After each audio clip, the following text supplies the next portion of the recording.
Hey there.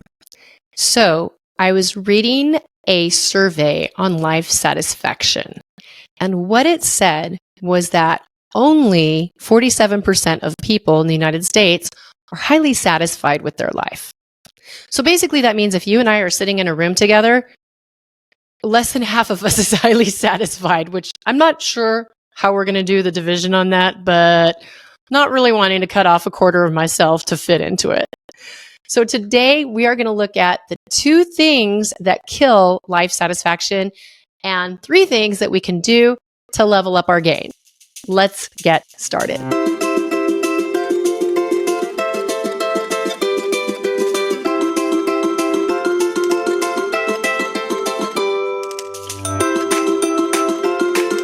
I was so interested in this life satisfaction survey because it was crazy to me that less than half of us find our lives highly fulfilling. And at the same time, it actually didn't surprise me that much. Now, to be fair, the rest of the survey, there was a fairly good amount of people that were satisfied with life. And then, of course, we had the dissatisfied, not satisfied at all. And when I thought about it, though, I was thinking, okay, we have this one life, this one shot of living and experiencing. And so many of us are just okay with satisfied. And we're willing to give up highly satisfied because of 2 things that hold us back. Don't watch my fingers because I've realized during these sessions that I'm putting up fingers that do not match what I say. So just, pay no attention to the fingers. So what are these 2 things that kill our life satisfaction? Well, I was listening to a podcast the other day, and I believe it was Jamie Kern Lima who was on, and she was the founder of It Cosmetics that she then sold to L'Oreal for $1 billion. And she started this thing out of her living room. Absolutely phenomenal story. She was mentioning, though, that the thing that they had found out about women and men, let me know, chime in if this is for you too. The first thing we do when we look in a mirror is we start picking ourselves apart. And that kind of hit home.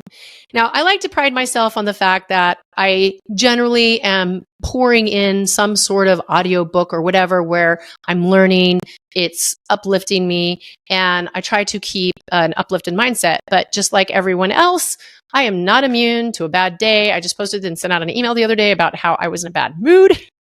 A little embarrassing because really I was just throwing a temper tantrum inside of me. Had nothing to do with anyone else. And that's usually how our bad moods are, is just our reaction and what we choose because things aren't going our way. And there are times when you just feel stress, and there are times when you just feel down. That's part of the human condition. Okay. So I'm not saying you can't ever feel bad. You can't ever have a bad mood. That's just not possible. However, we can gear ourselves to have less of that and to have that higher life satisfaction. So the number 1 killer of life satisfaction is our self-talk. And I did a little experiment with this, and I started out the day like, okay, I'm just going to take a mental inventory of what my mind is saying. Because so often we're just running in habits, right? Our routines are just on autopilot. Half the time, I don't even know how I got to here. I just, have done it because I've done it every single day for the last how many years. Have you ever driven somewhere and suddenly you're there and you're like, I don't even remember driving there. I was just lost in thought. However, you've done that drive so many times, your body just goes. So it's the same thing with this voice that runs in our head. So I get up. First of all, I press snooze because it's still dark outside. And if it's dark outside, I don't want to get up. In the summertime, it's a lot easier because that sun comes up and I'm up with the sun. In the wintertime, when it's still dark, it's like, are there things that I really need to get done right now? Or can they wait? So we hit the snooze. And then I get up and kind of stretch, feel the kinks in my body, get up, look at the mirror as I come into the bathroom, and oh, look at that big old Mount Everest size pimple on my nose. So then I'm looking at it. There's probably more. And as I'm looking at my face, I see, whoa, big old gray eyebrow hair that's about 2 inches popping out of my face. And I make a mental note that got to call my dad and tell him, listen, You passed on a lot of good things genetically. These eyebrows, these Andy Rooney eyebrows, though, they have got to go because they're getting worse and worse. I'm going to look like a hobbit or something. So now I'm noticing first two things I'm talking about are my pimples and about my overgrown eyebrow hairs. Okay, let's just get into the rest of the day. And I walk into my closet and I don't know what I want to wear. I don't have anything to wear.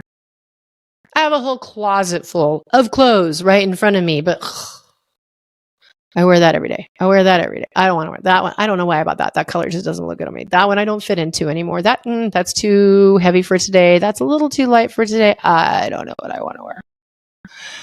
Right? Instead of like, oh, hey, I like this outfit. Or maybe choosing my outfit the night before. Okay, so I get through the whole closet debacle and now I'm moving into the kitchen. What am I going to make the kids for breakfast? If I make something for breakfast, they're not going to like it, and then they're going to want this, and I'm going to tell them no because that's not healthy, and blah, blah, blah, blah, blah. And we're probably going to have a debate about it, and I just don't really feel like I want to have a debate. Wow.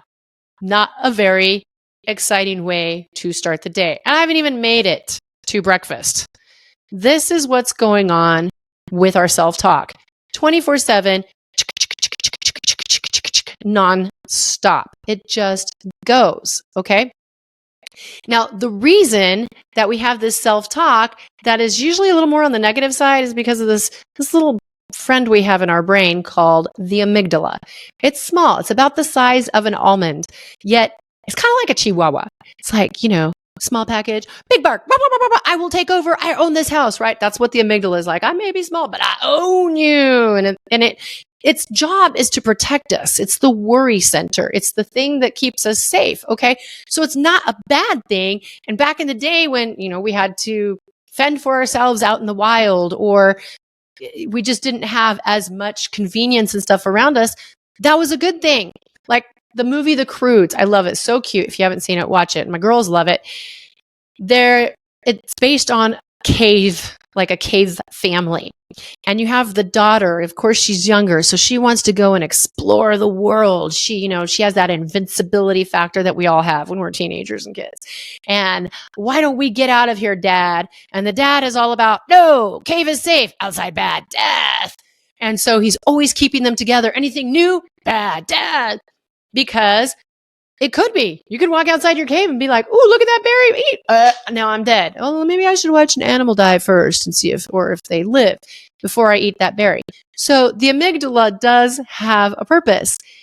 The challenge is in today's day and age, it's almost like it swings the pendulum because we have so many conveniences around us and we live fairly cushy lives here, at least in the States. I know we do.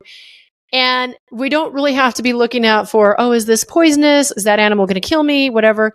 Maybe it's like, look at that crazy driver. Maybe I want to slow down a little bit, stay away from them, or things like that.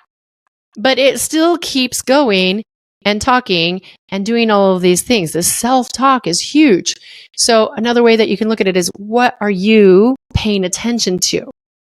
Or as I like to say, how are you attending your thoughts, or are they attending you? Are they the ones telling you everything that's going to happen, or are you the one telling your thoughts? Which one is attending to the other? And I don't know about you, but I kind of like the idea of my thoughts attending to me rather than me attending to my thoughts and becoming a slave to whatever they say. Because these little thoughts between these two ears, eyes, whatever, my head, they can get a little wily sometimes. So that self-talk creates that doubt in our lives, and it causes chaos. So for example, this podcast, let's just use that as an example. How long have I had the idea of doing something along these lines? Yet how long have I talked myself out of it? Because there was so much potential for failure, right?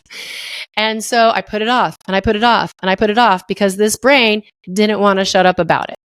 Which leads me to the number 2 thing that is a killer of life satisfaction, and that is comfort, right? My self-talk is like, you might fail, it might not work, you won't have anyone watching. Why don't we just stay comfortable right here on the couch? Look, it's HGTV. You love HGTV. Let's just watch this show. It's safe. No one's going to make fun of you here. You can dream. It all looks pretty. I like life right here. It is hard to get out of those comfortable routines. And half the time, those routines aren't even that comfortable. It's just that we have become so accustomed to the uncomfortable that it's the one that we know. So we're going to stick with it. I like this one. I can handle this pain. I don't know about that one. I'm not sure I'm made for that stuff. I'm not cut out for that. And so the comfort starts creating excuses in us. Okay. And we buy these excuses as if they're reality, but they're not. They're just these excuses. In fact, the other day I was driving around with my girls and I think we were listening to a podcast because I listen to a lot of them. And someone said something about excuses and my girls piped up. They're like, what is an excuse? And man, I will tell you, when you have little kids and you have to break down words in very simple definitions, you don't have a dictionary right on you. It really makes you wonder, okay, do I really know what this means? So I had to break it down for them. And so I told them, well, an excuse is like when you're doing something, let's just say, I ask you to clean your room. I tell you, hey, it's time to go clean up your room. And you don't really want to do it. So then you come and you tell me something else like, oh, mommy, I forgot that I didn't finish my lunch. So let me finish my lunch. Well, that is an excuse because you're taking something that wasn't necessarily something that you had to do. And now you're making it more important so that you can avoid doing the other thing. Or say one of you guys hit each other and I say, why did you hit your sister? And then you tell me, well, because she was being mean. In reality, she was just playing with the toy you wanted to play with and she didn't want to give it to you yet. So your excuse was that was mean. She might have just been playing. And that's what we do. We make these excuses that aren't necessarily reality, but they feel so darn good and real. And so I had all sorts of excuses around not doing this. And in fact, I think I talked about it in the first episode where I just made it so complicated. Like I was going to do, it needed to be like a movie each week and, like crazy budgets and all this stuff. And really at the end of the day, none of that was necessary. They were just excuses to keep me safe and not putting myself out there facing possible rejection. Here's another one where excuses came into play, that comfort zone and that self-talk. Ooh, just wrapped into one bundle. They're so powerful. I just want to punch them. Having my babies. So if you've listened to the first episode, you know that I had to have in vitro in order to have my babies because we tried for many years to get pregnant and it just wasn't happening. And it was unexplained infertility. Talk about frustrating, right? And we started with IUIs because they were very affordable. They weren't that expensive. And my doctors kept pushing. He's like, well, why don't you just do in vitro? And to me, it was like, in vitro, that's so expensive. Like, I can't do that. But in reality, I had two things going on. I had self-talk and comfort. And the self-talk was telling me, no, you need to keep trying because any woman should be able to get pregnant. And the other thing was, what if you really don't want to have kids? Your life is really comfortable. Kanan, my husband's son that was living with us at the time, was about to move out of the house and we could have our life and travel. So there was kind of that comfort zone part of me. And I was afraid, am I going to be a good mom in my 40s to a baby? And then the real one, ooh, Shooky. I didn't think I deserved it. I didn't think I was worth spending that much money to get what I wanted. And when I stepped back and looked at it, yes, in vitro is expensive, but when it came down to it, it's like the price of a new entry-level car, okay? Which we would have bought and driven for 3 to 5 years and then either kind of sold it off or traded it in and done. Bam. And wouldn't have thought twice about it because you need a car, right? Well, we could live off of one car if we needed to and give us the money to do in vitro. a lifetime worth of family relationship, a lifetime worth of experiences, a lifetime worth of knowing what it's like to be a mommy, to be there to hold my children's hands as they grow up and have all of these life experiences. But my self-talk and my comfort zone stopped me from doing that for a long, long time. And so I bring that up because you can see that there are different levels in life that we use. Some of them aren't that big, right? Some of them are really big. And those are the things that are killing our life satisfaction. Yeah. Is it tiring to be a parent? Yes, but I am highly satisfied being a parent where I know I would still be longing and missing if I wasn't. Because for me, parenthood was a goal. It was part of the life plan. It was a need and a desire for me. Okay. So those are the ways that comfort and self-talk create those excuses that they just kill our life satisfaction, having that high level. So what do we do to get out of that? How do we level our lives up? Well, I have 3 different ways. And I had to tell you a little story. I think it's funny. When I first got together with Andrew, he sees me reading all the time, and I wasn't listening to podcasts. It was a little while ago. So podcasts were fairly new, but I was always reading a book. And I can't remember why, but we ended up having a conversation where he said, I'm just kind of nervous that if you're not always reading something that, you're excited about, because I always, oh my gosh, listen to this. Oh my gosh, listen to this. Oh. He's like, that you might get depressed and that you're not going to know how to live without these books, which is kind of an interesting conversation that he brought up. But I guess it was a fear for him that like, oh, what if I marry this chick and suddenly she stops reading for some strange reason and becomes a total drag? I'm going to have to ask him about that. And to a certain extent, yeah, he was right, because that self-talk is going all the time. So if I'm not feeding myself something else to replace that self-talk, then yeah, I fall victim to it just like everyone else does. So I am okay with the fact that I'm constantly putting things into my brain that speak and lift me up, that are better than my way of thinking, so that I can elevate my way of thinking, so I can elevate my life. Okay, that was a freebie. That's not one of the 3, but you should throw that in there. The first thing for leveling up your life, and I'm going to start off with something that sounds a little counterintuitive. You don't have to have a passion to have a highly satisfied life. There are so many of us that go around and we think, I don't know what my passion is. If I knew what my passion was, then maybe I could be that person. And we use that as an excuse. We use it to keep us in our comfort zone. And it's because our self-talk is telling us, if you don't have some passion, something that you're driven towards, and that every fiber of your being is like, yes, then you really shouldn't be pursuing anything. You should just go and get the job and work what you're working, right? We look at these super athletes and we think in our mind, oh my gosh, they were born that way. They were born swimming and winning relay races by the time they were 6 months old, and nothing got in their way, and they never failed except for that one time. So we have the really cool story that they tell, in the pregame, but then they made it and they got gold. And in the back of our minds, we know it's not real, but our self-talk kind of gears us towards that really is what it's like. And in fact, I used to have this kind of crazy idea of how my passion was going to find me, which is funny because I always loved acting. Like since I was a kid, that was my passion, right? And I realized as I was getting older, like I'm not taking the steps to be an actor that I should be.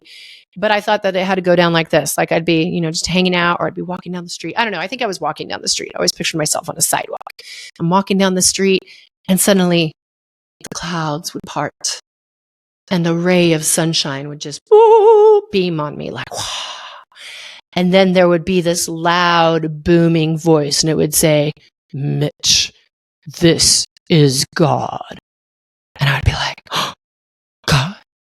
Yes. And I would say, I think I just peed my pants. And he would say, yes, you did, but that's beside the point. I'm like, okay, what's up, God? Mitch, this is what I have made you for. This is your purpose. Now, everything about you will move towards this and nothing will get in your way. And then angels would come down and be like, yes. And I would be like, oh my gosh. And then suddenly I'd be like the Terminator, determined, like nothing could stop me. Nothing could take away my confidence. No no's would be presented. It would just be like, yes, I am living my purpose.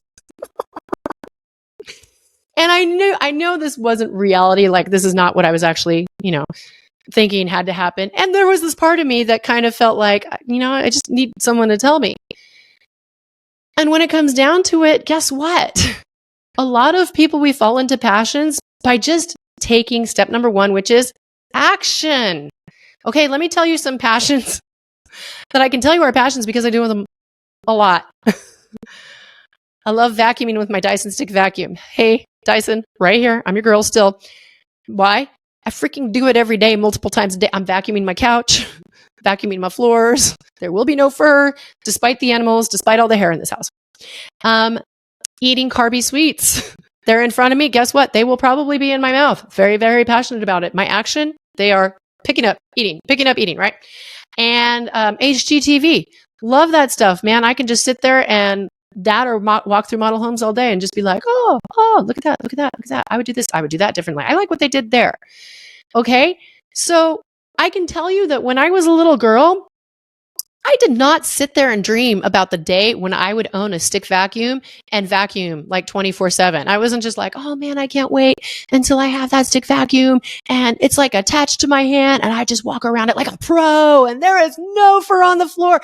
And then I'm going to walk around in these houses that I don't know anyone in and there's going to be this show. They're going to be building things that I don't care. Like, I just want my posters up on my wall, but I will be all about watching that show. And boy, well, maybe the cookies part. I did like cookies as a kid too. So that might have been included in the passionate dreams. You get what I'm saying though, is we create these passions out of things that we just start to do over and over again. Okay. And what we can do is look at some of the things that you like. What are you scrolling on your phone most of all? And you're like, well, dude, it's usually Amazon. How do I make that into a passion? I don't know, make an Amazon shop. Or what is it that you're looking for on Amazon? What do you talk about the most? And these are just some ideas, but let's just break it down even to a more simple level. What are just some things that you like? Start taking action on those things over and over and over again. Okay, my big dream was always become an actress. Obviously, did not follow through on that.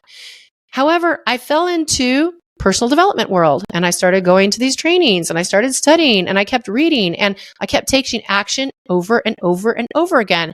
And I liked the way that my mind started changing and the person that I became. And I have a natural tendency to talk and share things with people. And so I would share it with people. And then I loved that they felt better and were taking different actions when they did it. And so then I kept taking those actions and more actions till I ended up traveling the world and I got to do it. And now here I am on the podcast. It was just taking a simple action and building on it and building on it and building on it. I never knew what personal development was when I was a kid. I didn't know what professional speakers were. Okay. Not even in my mindset. It was something that happened by taking actions and following a trail of something that I enjoyed and liked. And most people, like I said today, if you walk down the street and you ask people, what is your passion? What are you passionate about? Most of them would sit there and probably go, I don't know.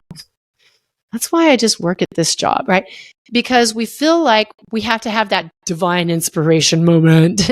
And that's the way we're going to find it. And if it's not something that big and that bold right at the beginning, then it must not be a passion. And that simply isn't true. Simply not true. Just that self-talk and comfort zone making excuses. Okay? So that is number 1 way to eliminate that satisfaction killer. Start leveling up. Start taking action on something that you like. And it can be super simple. Step 2, we're going to take it a little bit further. Now we're going to develop it into a habit. And habit is kind of a big word, or at least it's a big feeling like, oh man, I have habits, but they're usually the ones that I don't want. And every time I've tried to create a good habit, well, I've fallen flat on my face. I can't make it those 21 days.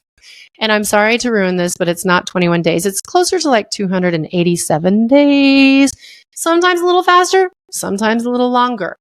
And that might seem a little daunting. I don't know. When I actually heard that, when I heard that, it actually made me feel better.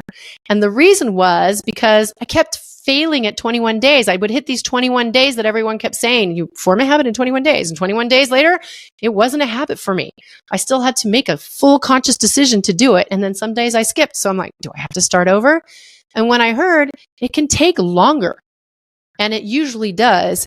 And if you miss a day here or there, it doesn't mean you have to reset the count. I was like, oh, nothing's wrong with me. I just didn't give it enough time. I just got to give it a little bit of time. And there's ways that you can create that habit that make it easier than taking the whole chunk at one time. Because that, like I said, can seem a little overwhelming. So a couple of the ways that I like to create habits is one, habit bundling. And I've heard someone call it temptation bundling maybe before as well, which is kind of fun. So how that works is you take a habit that you already have and you bundle it with a habit that you want to create. So two ways that I do that is, first of all, when I brush my teeth in the morning, and it looks silly, I know, and sometimes I end up slobbering all over myself because I'm counting, is I do squats and I do these side crunches. And then after I'm done, I do 20 push-ups. And I do that because it gets my blood moving and it gets me into movement, which then when that blood is moving and you're breathing heavy, it oxygenates this bad boy, your brain. And when your brain is oxygenated, that's like feeding it. So now it can be alert, it can be alive, it can be creative. And that's the state that I want to be in for the day. The second way that I habit bundle is, how many times have I said HGTV on this episode already, right? Obviously, I'm a fan. Well, sitting there watching the show all day ain't doing diddly squats for me. So what I did is started doing some diddly squats with it. I decided that the only time I get to watch HGTV is if I am working out. And I have to be working out for the whole show. And that's the way that I made sure that I was working out on a daily basis. And probably about 5 times a week, sometimes 6. And there have been a couple of weeks where I skip a week. It's true. But more often than not, I am pretty consistent about working out because I want to watch that show. And also it fits that habit, that value of mine that I want to live a healthy, active lifestyle for a long, long time. So habit bundling, temptation bundling, that's one way of creating a new habit, okay? That is going to work for you instead of against you. The second way is break down the habit into pieces, okay? Let's just start with one bit of the habit instead of the whole stinking thing. The whole, how do you eat an elephant? One bite at a time. So let's break down whatever habit it is that you're trying to create, okay? We're going to stick with, we'll go with eating better, okay? Because it's a simple one to break down. So we want to create a healthier habit of eating better, but man, those carby sweets are always by me and yada, yada, yada, all these excuses and it's a go-to. Okay, so first part of the habit to eating better, instead of just like, I'm dumping everything out and I'm going full force today, and in 2 days, I've got that cookie stuffed in my face because I couldn't handle it anymore. Instead, what's one step? Okay, well, I know that I have a habit that after a meal, when I start cleaning up, if I go into the pantry to put anything up, there's some stuff in there and it's really tempting. And that's generally when I'll start grabbing because I feel like I need a sweet, some sort of dessert after dinner or after lunch. So instead, what I do is I'll wash the dishes, get those in the dishwasher. If I still feel like I need something sweet, I'll do some push-ups against the counter. That's a better activity, right? And then, of course, the best activity is just walk out of the kitchen and start doing something else. And what I found for me is when I am in action doing something that I like, I don't even think about the food. So that is one part of that whole thing. Okay, so now I last, let's say 10 days. 10 days, I have managed to stay out of that pantry after lunch and after dinner, and I'm not having those snacks, okay? Maybe my meals are still bigger. Maybe they're not the healthiest. That's okay. That is a win. I've gotten 10 days where I'm starting to create that step, and I feel like, okay, I've got a handle on this. It's not habit yet, but I am following through. So now what I can do is I can add the second part of the habit on, okay? And then for you, you figure out what that is.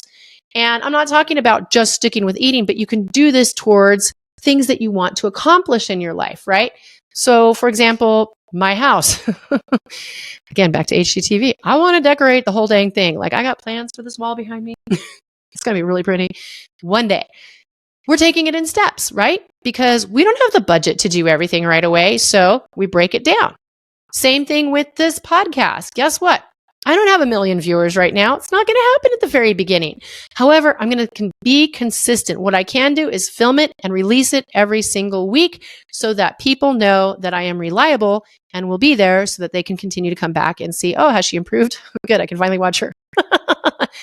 You get what I'm saying, though, is create habits towards the actions that you want to accomplish. Okay? And then the third part of that, hello to my dogs. So let's just have some fun right now. As you've probably noticed, I usually have like this gray hump around my shoulder. For those of you just listening, you're like, what is going on? For those of you watching, yes, there's always some cat that is on the bed. Sometimes there's two. And today I have my dogs in the room with me. So if you hear a little barking or growling every now and then, this is kind of a family pet affair in here. And oftentimes there will be a child knocking on the door. But usually I think I'm going to save it and I'm going to create like a bloopers reel one time. That's going to be fun. Okay, back on track. The third part of leveling up your life, taking an action, creating a habit around it. And the third part is, let me frame it this way.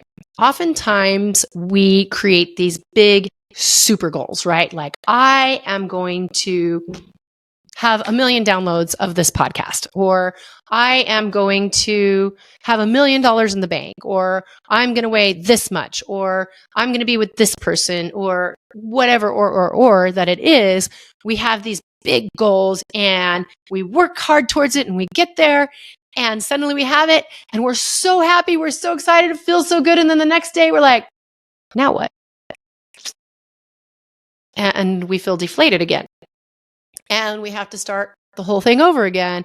And it just feels a little defeating. There are a lot of gold medal Olympic athletes that have had that happen to them. They worked so hard towards a goal. They were so driven. They put their everything into it and they finally got the gold. And afterwards, they felt bad because now what was their purpose? What was their goal? And that's kind of why I like putting the purpose aside, because we put so much power into it. And instead, what if we looked at life as our journey? Okay, I'm taking these actions towards something I'm creating a habit around it. And now I am on a journey where I'm going to have milestones. Some of them are going to be small and some of them are going to be big. None of them are the final destination. The final destination is when I kick it and I can't do any more. And that eliminates that excuse, that self-talk, that comfort of, well, what if I get there and then what? How do I take it to another level? I already took it to the top. Trust me, when you get to a certain level, there is always another level that you want to go to. There will be something that comes up. If you stop looking at it as the final destination though, and you realize it's just part of the process, now there's no falling flat. It's just, hey, I hit this milestone. Cool. Am I staying on track? Am I redirecting? Because a decision you made at this point in time, guess what? Might not be the right decision for you at this point in time. And that's okay. That's the beauty of life. You get to make those decisions and figure out which ones are the right paths for you. And while you're doing it, when you hit those milestones, whether they're little or they're big, celebrate it. Celebrate it. As my friend Byron likes to say, I got to reward the idiot inside. And I love that because it's so true. Like, we go out and we work and we work and we work and we tell this self-talk to take a hike and we achieve something. And so often we don't stop and be like, yeah, I did it. Oh, no, I can't stop yet. I'm not all the way there yet. And then we lose momentum. We lose that motivation. Our idiot inside is like, hey, I want to sit on the couch. This is too much work, too much effort. I'm not getting my ice cream. And so, for example, again, going back to this podcast, while I was searching on podcasts and researching it, I found out that most podcasters don't make it past 10 episodes. Well, guess what? This is episode number 11. So after it publishes on Tuesday morning, I am going to celebrate because I made it past 10. And that may not seem like a big deal, but it's a big deal to me because guess what? There were times when I didn't know if I was going to make it. I remember one week I was like super, super sick and I'm like, I don't think I can record. And then I was just tired and out of it. And I didn't want to put out something that was just awful, but I sucked it up and I figured it out because I said, no, I committed to this. I committed to this. I told myself I would be one that would make it past 10. Here's 11. Okay, I can quit now. Just kidding. I'm not going to quit. I am going to go and celebrate so that the idiot inside of me is like, yes, this is fun. New shoes. Okay, I'll do 10 more. New shoes at 20. I was originally going to wait until episode 20. I was like, I'll wait until I double that. And then I was like, that's stupid. Let me motivate myself now. And at 20, Andrew's going to be like, wait, what? Is this in the budget? You have to reward that inner child inside of you, right? Any mother out there, any parent out there knows sometimes to get your little kids, even your big kids, to do things, you're like, hey, we'll go to the park when you clean your room. What? We'll go to the park, because you're just tired of yelling and saying, clean your room, clean. Hey, clean your room, clean your room. Hey, we'll go to the park if you clean your room. All right, my room is clean. My room is clean. We're going to go to the park. You're the exact same way. You just have different wants. And we like to think we're more mature about it. We're really not. We really just want what we want. So celebrate along the way. Wow, I'm hitting my mic a lot. I might have to put a head brace on so I don't move so much. Woo, shooky. All right. So I think we covered quite a bit here. The two things, the two killers of life satisfaction, that self-talk and comfort, which lead us to excuses. And now we have 3 ways to level up our life, right? Creating action around something we like, pushing it into a habit, and celebrating our milestones and knowing that it is a journey. Pretty cool stuff. Okay, with that, I'm going to leave you with my joke. This one I have to read because I just read it before the episode. I liked it, but there's a lot of parts to it and I couldn't remember it. So, you ready? Oh, where is it? Okay. At birth, success is being alive. At age 3, success is not pooping your pants. At age 10, success is having friends. And at age 16, success is having a driver's license. Oh yeah, baby.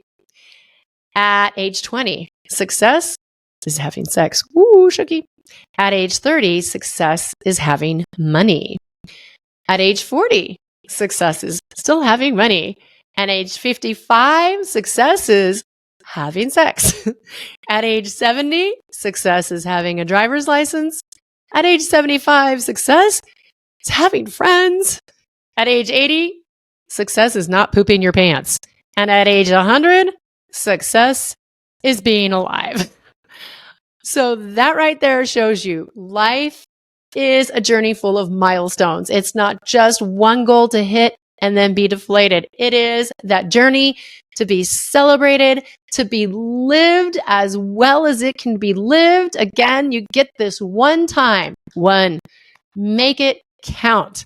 With that, I will see you next Tuesday. I will be here. I hope you will be here.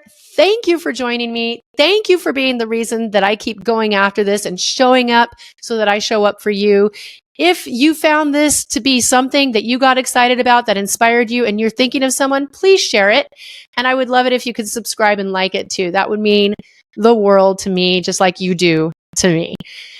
I will then see you next Tuesday, like I said. In the meanwhile, make it rich, make it fun. Bye-bye.